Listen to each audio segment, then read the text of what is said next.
Hello दोस्तों, नमस्कार। आप सभी का हमारे चैनल पे स्वागत है जय दृष्टि क्लासेस में। आपको पता है इस चैनल पर रीजनिंग और मैथ की स्पेशल क्लास होते हैं, लेकिन आज एक अपडेट देनी थी। जो भर्ती बोर्ड का एक नोटिस आया है, कुछ लोगों को पता भी चल गया होगा। और हमारे आप चैनल पे जब जाएंगे तो कम्युनिटी पोस्ट पे मैंने डाला है उस नोटिस को कि अब भर्ती बोर्ड ने सेंटर जहाँ पे एग्ज़ाम कराएगा ढूंढना चालू कर दिया है कि कौन कौन से सेंटर खाली हैं। तो एग्ज़ाम की कुछ पॉइंट हैं कि जो मैंने लिखा है, यूपी पुलिस नई परीक्षा तिथि री एग्ज़ाम डेट कब होगा। ठीक, इसमें महत्वपूर्ण कुछ बातें हैं, आइए हम जानते हैं, जो कि बहुत इम्पोर्टेंट बातें हैं। एक बार आप इनको ध्यान से देखिएगा। पहला क्वेश्चन है, क्या दोबारा उसी कंपनी को टेंडर मिलेगा?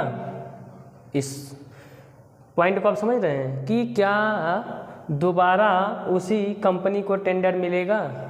मतलब जो कंपनी ने इसके पहले भी एग्ज़ाम कराया था, जिसमें पेपर इतने बड़े पैमाने पे लीक हो गए, तो 99% चांस है कि इस कंपनी को टेंडर नहीं मिलेगा। इस बार फिर कोई कंपनी बुलाई जाएगी जो कि एग्ज़ाम कराने के लिए, ठीक, कंपनी को बुलाई जाएगी। 4-5 कंपनियां आती हैं, जो भी 4-5 में एक फाइनल की जाती है किस कंपनी से पेपर कराना है। ठीक, कौन कौन इस बार एग्ज़ाम दे पाएगा? दूसरा पॉइंट, ये सबसे बड़ा चीज़ है, कौन कौन इस एग्ज़ाम को दे पाएगा। हो सकता है कि पिछली बार जो एग्ज़ाम हुआ था, जो पेपर बड़े पैमाने पर हुआ था, एक लीक हुआ था, तो उसमें कुछ लोग ने पेपर नहीं दे पाए थे, किसी कारणवश छूट गया था उनका एग्ज़ाम। तो इस बार जितने लोगों ने फॉर्म भरा था, चाहे एग्ज़ाम दिया हो चाहे ना दिया हो, सब के सब पेपर देंगे इस बार। सबको मौका मिलेगा, सबको मौका मिलेगा। अगला पॉइंट है, पेपर कब तक होने की उम्मीद है? पेपर कब तक होने की उम्मीद है? आपको पता है कि इधर चुनाव आ गया है, ठीक, तो ये मान के चलिए कि जून के बाद, ठीक, जून के बाद ही एग्ज़ाम डेट क्लियर होगी। क्योंकि इधर चुनाव जैसे बीतेगा, गवर्नमेंट भी एकदम पूरा ढीला हो जाते हैं, अपना सब नए जो भी वैकेंसी हो या जितने पेपर पुराने पड़े हैं री एग्ज़ाम करवाना हो, तो ये सब चीज़ें थोड़ा सा काम स्लो हो जाता है। क्योंकि एग्ज़ाम चुनाव हो जाता है, उनका जो फ़ायदे का काम होता है तो उनका हो ही जाता है, उनको फिर बच्चों से मतलब रहती नहीं है उतना। तो एग्ज़ाम जो है ये जून के बाद ही होने की पूरी उम्मीद है। अगला, कौन कौन सी बुक पढ़ें? सबसे बड़ी इम्पोर्टेंट बात यह है कि कौन कौन सी बुक पढ़ें। बस दोस्तों, केवल मैं इसको थोड़ा सा रफिंग करता हूँ। जैसे देखिए,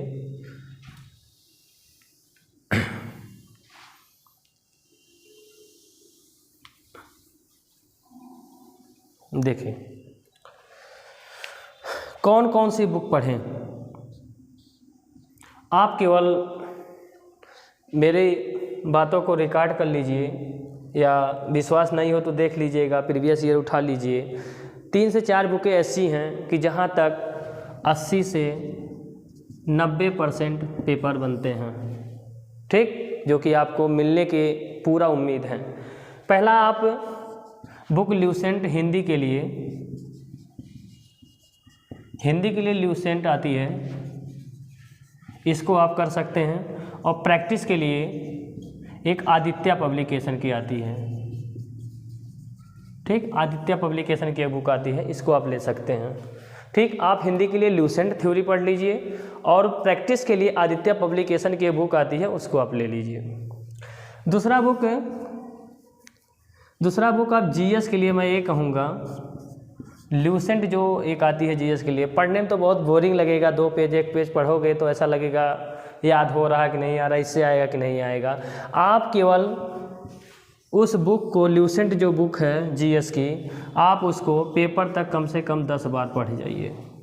अब नहीं विश्वास मानेंगे तो आप इस बार जो पेपर हुआ जीएस का देख लेना, 75 से 85% क्वेश्चन आपके उसी ल्यूसेंट से ही आए हैं। आप मिला के पेपर उठाइए, जो अभी पेपर हुआ था, जो लीक हुआ था, कैंसिल हो गया पेपर, आप उठाइए उस पेपर को, मिलाइए, 75 से 85% क्वेश्चन आपको उसी से मिलेंगे, करंट छोड़कर, ठीक। और मैथ के लिए आर.एस. अग्रवाल, ठीक, पर्याप्त बुक है, ज़्यादा पढ़ने की ज़रूरत नहीं है।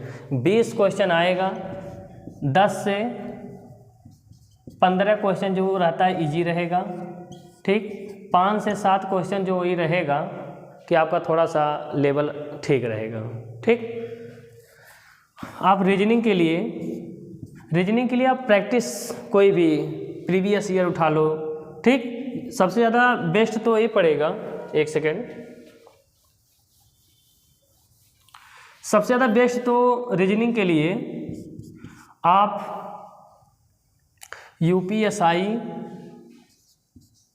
कि 2021 में जितने पेपर हुए थे, ठीक। यूपीएसआई 2021 में जितने पेपर हुए थे आप उसी का रीजनिंग टोटल सॉल्व कर लीजिए, टोटल सेट आप सॉल्व कर लीजिए, ठीक। आपको रीजनिंग इतनी बेहतरीन हो जाएगा, ठीक। जो 56 क्वेश्चन रीजनिंग आता है आप 50 प्लस करेंगे, गारंटी है।